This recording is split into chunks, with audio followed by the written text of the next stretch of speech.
Special देख रहे दर्शकों का स्वागत है। लोक सभा चोणां लई माहौल पूरी तरह पक चुका है। सियासी पार्टियां जोर शोर के नाल चोण प्रचार कर रही ने ते चोणां दे मद्देनज़र सब तो वड्डा काम हुंदा है चोण मैनीफेस्टो दा। कांग्रेस तो बाद बीजेपी ने भी अपना एक वड्डा काम मुकम्मल कर लिया है।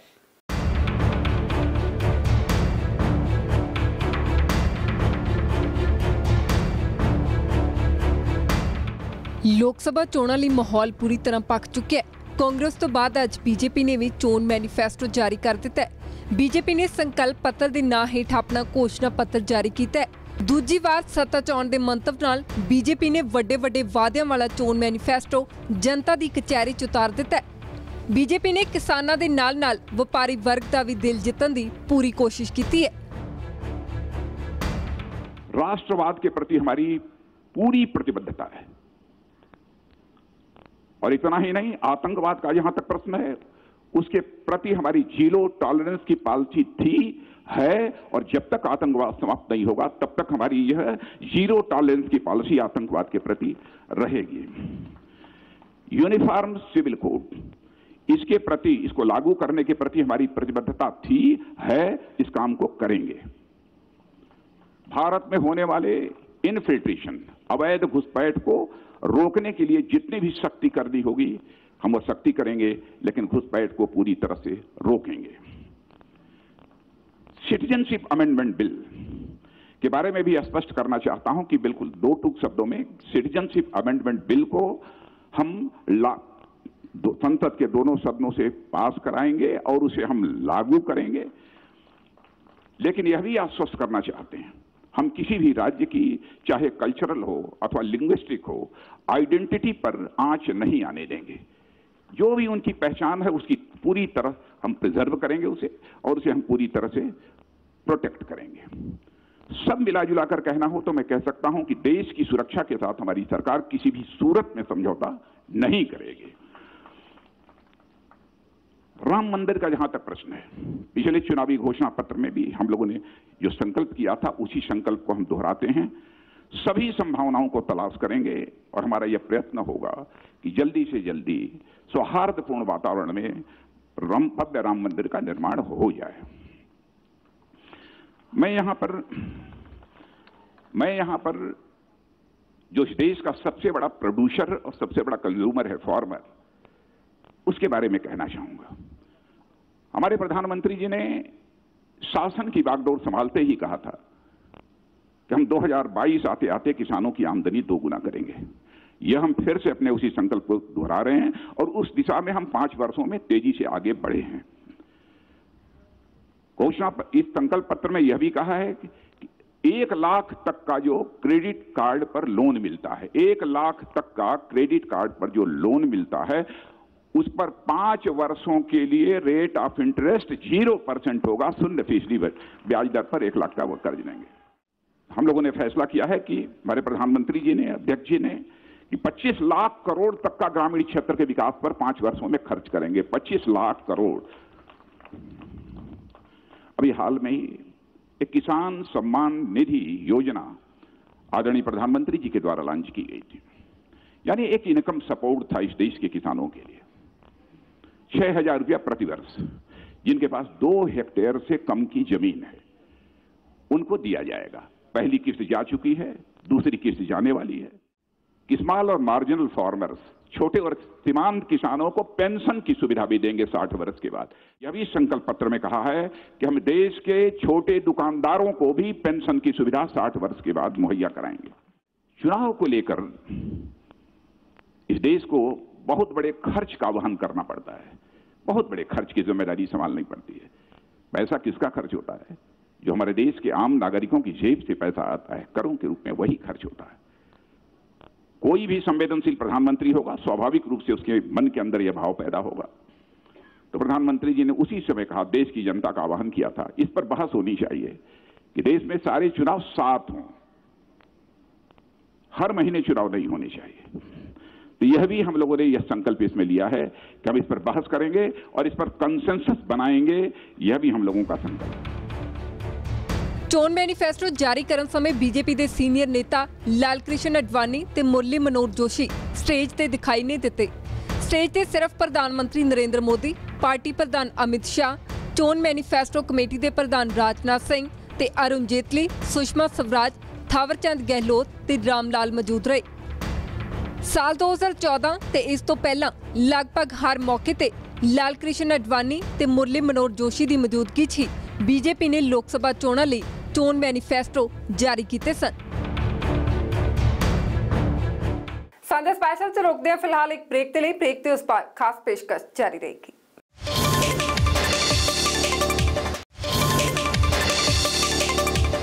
चोन मैनीफेस्टो वो पत्र हुंदा जिस दे विच सियासी पार्टियां चोणां तो पहला वड्डे वादे करदियां ने जनता नूं लुभाउण दे लई तां जो वो सत्ता ते विराजमान हो सकन। कांग्रेस ते बीजेपी दोवां ने ही चोन मैनीफेस्टो जारी कर दिते ने ते दोवां ने वड्डे वड्डे वादे कीते ने। किसानी नूं दोवां पार्टियां ने ही लुभाउण दी वड्डी कोशिश कीती है। दिखाने आ दोवां पार्टियां दे चोन मैनीफेस्टो दे वड्डे वादे। बीजेपी दे चोन मैनीफेस्टो जारी करन समय केंद्रीय वित्त मंत्री अरुण जेटली ने कांग्रेस ते निशाना साधदे कहा कि साडा मैनीफेस्टो टुकड़े टुकड़ी मानसिकता नाल तैयार नहीं किया गया, जबकि कांग्रेस ने बीजेपी वालों घोषणा पत्र जारी करन तो बाद नरेंद्र मोदी नूं ही निशाने ते लिया। This manifesto, in a season of manifestos, is not prepared with a tukade mindset. It's not even prepared with an Ivy League mindset.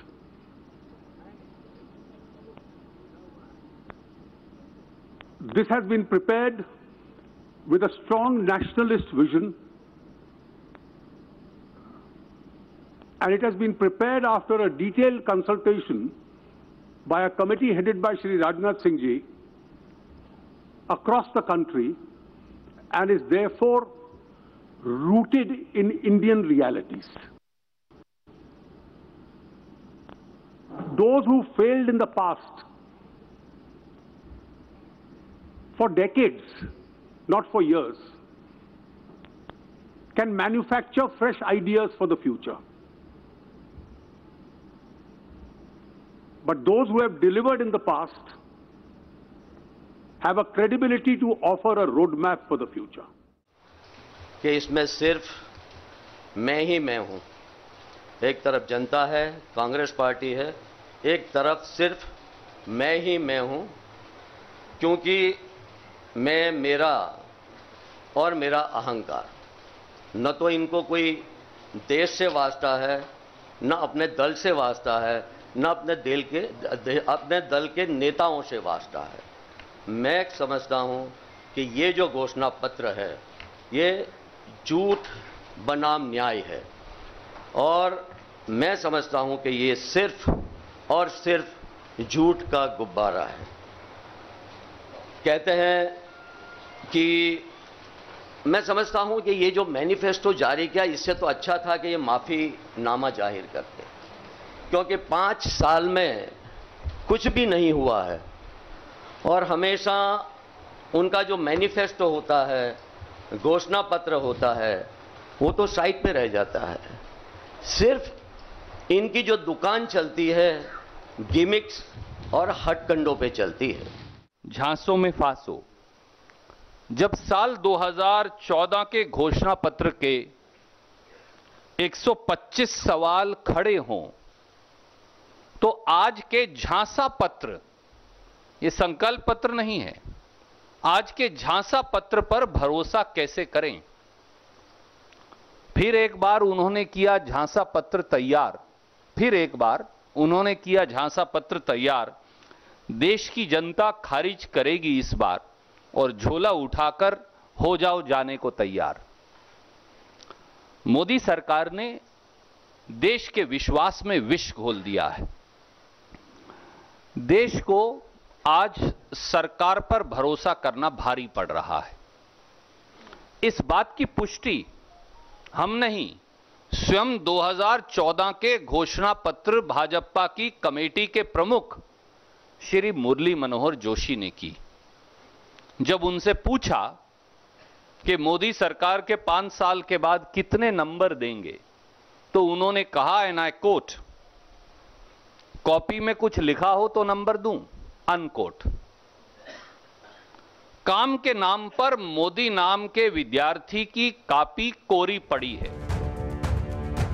Congress ਨੇ ਬੀਜੇਪੀ ਤੋਂ ਅਵਲ ਰਹਿੰਦਿਆਂ 2 ਅਪ੍ਰੈਲ ਨੂੰ ਆਪਣਾ ਘੋਸ਼ਣਾ ਪੱਤਰ ਐਲਾਨ ਦਿੱਤਾ ਸੀ, ਜਦਕਿ ਬੀਜੇਪੀ ਨੇ ਅੱਜ 8 ਅਪ੍ਰੈਲ ਨੂੰ ਚੋਣ ਮੈਨੀਫੈਸਟੋ ਜਾਰੀ ਕੀਤਾ ਹੈ। ਦੋਵੇਂ ਵੱਡੀਆਂ ਕੌਮੀ ਸਿਆਸੀ ਪਾਰਟੀਆਂ ਵੱਲੋਂ ਜਾਰੀ ਕੀਤੇ ਘੋਸ਼ਣਾ ਪੱਤਰਾਂ 'ਚ ਵੱਡੇ ਵਾਅਦੇ ਕੀਤੇ ਗਏ ਨੇ ਤਾਂ ਜੋ ਅਗਲੇ 5 ਸਾਲ ਉਹ ਦੇਸ਼ ਦੀ ਸੱਤਾ ਤੇ ਬਿਰਾਜਮਾਨ ਹੋ ਸਕਣ। ਇੱਕ ਨਜ਼ਰ ਪਾ ਲੈਂਦੇ ਹਾਂ ਬੀਜੇਪੀ ਤੇ ਕਾਂਗਰਸ ਵੱਲੋਂ ਕੀਤੇ ਵਾਅਦਿਆਂ ਤੇ। ਕਿਸਾਨੀ ਬੀਜੇਪੀ 2022 ਤੱਕ ਕਿਸਾਨਾਂ ਦੀ ਆਮਦਨ ਦੁੱਗਣੀ, ਕਿਸਾਨਾਂ ਨੂੰ ਸਾਲਾਨਾ 6000 ਰੁਪਏ, ਕ੍ਰੈਡਿਟ ਕਾਰਡ ਤੇ 1 ਲੱਖ ਰੁਪਏ ਕਰਜ਼ ਤੇ 5 ਸਾਲ ਲਈ 0% ਵਿਆਜ ਦਰ। ਕਾਂਗਰਸ ਕਿਸਾਨਾਂ ਲਈ ਵੱਖਰਾ ਬਜਟ, ਕਰਜ਼ ਨਾ ਮੋੜਨਾ ਅਪਰਾਧਿਕ ਮਾਮਲਾ ਨਹੀਂ ਹੋਵੇਗਾ, ਗਰੀਬਾਂ ਲਈ 72000 ਰੁਪਏ ਸਾਲਾਨਾ ਦੇਣ ਦਾ ਵਾਅਦਾ। ਸਿੱਖਿਆ ਬੀਜੇਪੀ ਉੱਚ ਸਿੱਖਿਆ ਅਦਾਰਿਆਂ 'ਚ ਸੀਟਾਂ 'ਚ ਵਾਧਾ। ਕਾਂਗਰਸ जीडीपी ਦਾ 6% ਹਿੱਸਾ ਸਿੱਖਿਆ ਲਈ। ਸਿਹਤ ਬੀਜੇਪੀ 1.5 ਲੱਖ ਸਿਹਤ ਤੇ ਕਲਿਆਣ ਕੇਂਦਰਾਂ 'ਚ ਲੈਬ ਦੀ ਸੁਵਿਧਾ, ਹਰ ਜ਼ਿਲ੍ਹੇ 'ਚ ਇੱਕ ਮੈਡੀਕਲ ਕਾਲਜ ਸਥਾਪਿਤ ਕੀਤਾ ਜਾਏਗਾ। 2022 ਤੱਕ ਬੱਚਿਆਂ ਤੇ ਗਰਭਵਤੀ ਮਹਿਲਾਵਾਂ ਲਈ ਟੀਕਾਕਰਨ। ਕਾਂਗਰਸ ਸਰਕਾਰੀ ਹਸਪਤਾਲ ਸੁਵਿਧਾ ਭਰਪੂਰ ਬਣਾਏ ਜਾਣਗੇ। ਰੋਜ਼ਗਾਰ ਬੀਜੇਪੀ ਕੋਈ ਠੋਸ ਐਲਾਨ ਨਹੀਂ, ਕਾਂਗਰਸ ਖਾਲੀ ਪਈਆਂ 22 ਲੱਖ ਅਸਾਮੀਆਂ ਭਰਨ ਦਾ ਐਲਾਨ। ਰਾਸ਼ਟਰੀ ਸੁਰੱਖਿਆ ਬੀਜੇਪੀ ਅੱਤਵਾਦ ਦੇ ਮੁੱਦੇ ਤੇ ਜ਼ੀਰੋ ਟੋਲਰੈਂਸ ਨੀਤੀ, ਕਾਂਗਰਸ ਸੁਰੱਖਿਆ ਖਰਚ ਵਧਾਇਆ ਜਾਵੇਗਾ, ਅੱਤਵਾਦ, ਘੁਸਪੈਠ, ਨਸਲਵਾਦ ਤੇ ਫਿਰਕੂਵਾਦ ਨਾਲ ਸਖਤੀ ਨਾਲ ਨਜਿੱਠਿਆ ਜਾਵੇਗਾ। ਵਪਾਰ ਬੀਜੇਪੀ ਰਾਸ਼ਟਰੀ ਵਪਾਰ ਕਮਿਸ਼ਨ ਬਣਾਉਣ ਦਾ ਐਲਾਨ, ਨਿਰਯਾਤ ਦੁੱਗਣਾ ਕੀਤਾ ਜਾਵੇਗਾ। 60 ਸਾਲ ਤੋਂ ਬਾਅਦ ਛੋਟੇ ਦੁਕਾਨਦਾਰਾਂ ਲਈ ਪੈਨਸ਼ਨ ਦੀ ਸੁਵਿਧਾ। ਕਾਂਗਰਸ ਨੌਜਵਾਨ ਕਾਰੋਬਾਰ ਸ਼ੁਰੂ ਕੀਤਾ ਜਾਵੇਗਾ। ਕਾਨੂੰਨ ਬੀਜੇਪੀ ਜੰਮੂ ਕਸ਼ਮੀਰ 'ਚ ਧਾਰਾ 370 ਹਟਾਉਣ ਲਈ ਵਚਨਬੱਧ, 3 ਤਲਾਕ ਬਿੱਲ ਸੰਸਦ 'ਚ ਪਾਸ ਕੀਤਾ ਜਾਵੇਗਾ। ਕਾਂਗਰਸ ਧਾਰਾ 370 'ਚ ਕੋਈ ਬਦਲਾਅ ਨਹੀਂ, ਦੇਸ਼ ਧਰੋਹ ਕਾਨੂੰਨ ਖਤਮ ਕਰਨ ਦਾ ਫੈਸਲਾ। ਮਾਨਹਾਨੀ ਤੇ ਅਸਫਾ ਕਾਨੂੰਨ 'ਚ ਸੋਧ ਕਰਨ ਦਾ ਫੈਸਲਾ। ਇਹਨਾਂ ਵਾਅਦਿਆਂ ਤੋਂ ਇਲਾਵਾ ਬੀਜੇਪੀ ਨੇ ਸਾਲ 2014 ਵਾਲਾ ਰਾਮ ਮੰਦਿਰ ਨਿਰਮਾਣ ਦਾ ਮੁੱਦਾ ਇਸ ਵਾਰ ਵੀ ਦੁਹਰਾਉਂਦਿਆਂ ਵਾਅਦਾ ਕੀਤਾ ਕਿ ਮੌਜੂਦਾ ਸੰਭਾਵਨਾਵਾਂ 'ਚੋਂ ਹੱਲ ਲੱਭਿਆ ਜਾਵੇਗਾ, ਜਦਕਿ ਕਾਂਗਰਸ ਨੇ ਰਾਮ ਮੰਦਿਰ ਦਾ ਕੋਈ ਜ਼ਿਕਰ ਹੀ ਨਹੀਂ ਕੀਤਾ। ਬੀਜੇਪੀ ਨੇ 2022 ਤੱਕ ਦੇਸ਼ ਦੇ ਵਿਕਾਸ ਦੀ ਗੱਲ ਆਖੀ ਹੈ ਕਿ ਆਜ਼ਾਦੀ ਦੇ 75 ਸਾਲ ਪੂਰੇ ਹੋਣ ਤੇ ਦੇਸ਼ ਦੇ ਵਿਕਾਸ ਨੂੰ ਹੀ ਅਹਿਮ ਰੱਖਿਆ ਜਾਏਗਾ। ਸਾਂਝਾ ਸਪੈਸ਼ਲ 'ਚ ਫਿਲਹਾਲ ਵੇਲੇ ਇੱਕ ਹੋਰ ਛੋਟੀ ਜਿਹੀ ਬ੍ਰੇਕ ਦਾ।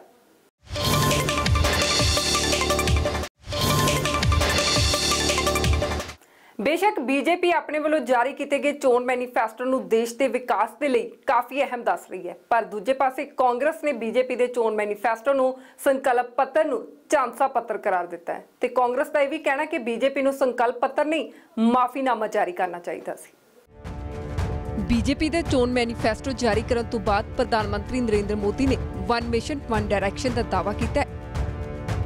2024 के लिए है, लेकिन देश की जनता हमारा हिसाब ढंग से मांग सके, इसलिए पहली बार हमने साहस किया है कि इंटरिम भी हमारा हिसाब लिया जाए, और वो है 2022 आजादी के 75 साल होंगे, तब तक हमने देश के महापुरुषों ने जिन सपनों को लेकर के आजादी का जंग किया था, आजादी के लिए बलिदान दिए थे, जब आजादी के 75 साल होंगे तब हम उनके सपनों का भारत समर्पित करने की दिशा में कुछ अहम काम कर लें, पूरा कर लें।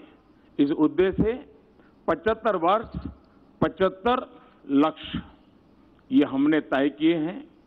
75 निश्चित कदम हमने तय किए हैं। ये अपने आप में टाइम बाउंड, वेल डिफाइंड शायद ही कोई घोषणा पत्र में या संकल्प पत्र में आप पहली बार देख पाते होंगे। उसी साथ साथ हम जब इस मैनिफेस्टो को लेकर के आए हैं तो साफ है हमारे मन में वन मिशन वन डायरेक्शन, हम देश को समृद्ध बनाने के लिए, सामान्य मानवीय के सशक्तिकरण को लेकर के, जन भागीदारी को बढ़ाते हुए, लोकतांत्रिक मूल्यों को महत्व देते हुए, और सरकार की सबसे बड़ी कसौटी ये नहीं होती है कि आपने क्या किया, सरकार की सबसे बड़ी कसौटी है लास्ट माइल डिलीवरी की। और इसलिए वन मिशन वन डायरेक्शन लेकर के हम आगे बढ़ना का हमारा निर्धारित मंत्र है। बीजेपी अपना चोण मैनीफेस्टो जारी करके बागो-बाग है।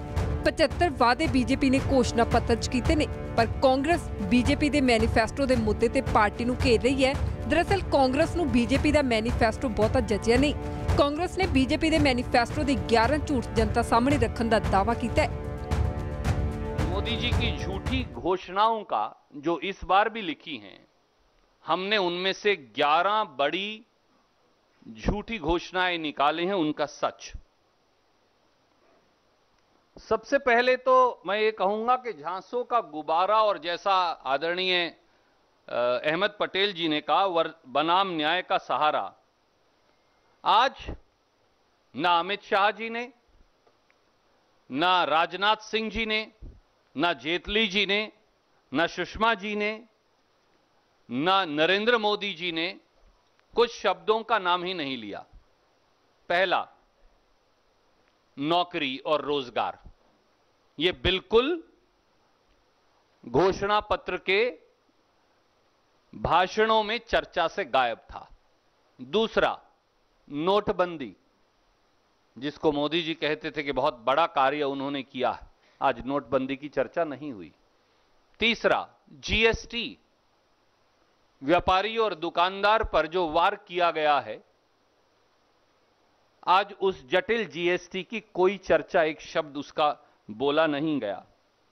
चौथा, काला धन, जिस पर आप 2014 में सत्ता में आए थे, आज उसकी चर्चा भी नहीं हुई।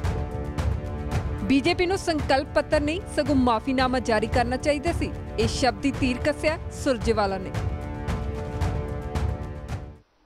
मोदी जी को आज माफी पत्र देना चाहिए था। झांसा पत्र दे डाला, थोड़ी सी गलती हो गई। उनका संकल्प पत्र की बजाय उन्हें आज देश से माफी मांगनी चाहिए थी। अपनी झूठ, नफरत का वो बीज जो इस देश की गंगा जमनी तहजीब में उन्हें बोया, नियत में जो खोट था, नीति जो वो बनाए, जो उन्होंने बनाई नहीं, और केवल बातों का काम किया, काम की बात कभी नहीं की। तो मुझे लगता है कि ये एक फेल व्यक्ति का फेल्ड प्रयास है। बीजेपी ने पूरे जोश ते उत्साह नाल आज अपना चोण मनोरथ पत्र जारी कर दिता है, जिस च 75 वादियां दा जिक्र है। हालांकि कुछ वादे 2014 के चोण मैनीफेस्टो वाले दोहराए गए ने, जिवें कि राम मंदिर निर्माण ते धारा 370 हटाउण दी गल। पर इस दे बावजूद बीजेपी पूरे आत्म विश्वास च है कि 5 साल वो देश की जनता की कचहरी च खरे उतरे ने। कांग्रेस वालों पहला ही चोण मैनीफेस्टो जारी कर दिता गया सी। देश की सत्ता ते इस बार कौन विराजमान होवेगा, ये फैसला आउंदी 23 मई नूं होवेगा। 11 अप्रैल तो 19 अप्रैल तक लोक सभा लई देश के ਵੱਖ-ਵੱਖ सूबਿਆਂ 'ਚ 7 ਗੇੜਾਂ 'ਚ ਵੋਟਾਂ ਪੈਣਗੀਆਂ। ਸਾਂਝਾ ਸਪੈਸ਼ਲ ਚਾਂਚ ਲਈ ਇਨਾ ਹੀ। ਮੈਨੂੰ ਦਿਓ ਇਜਾਜ਼ਤ। ਦੇਸ਼ ਦੁਨੀਆ ਦੀ ਹਰ ਵੱਡੀ ਖਬਰ ਦੇ ਲਈ ਤੁਸੀਂ ਦੇਖਦੇ ਰਹੋ ABP ਸਾਂਝਾ।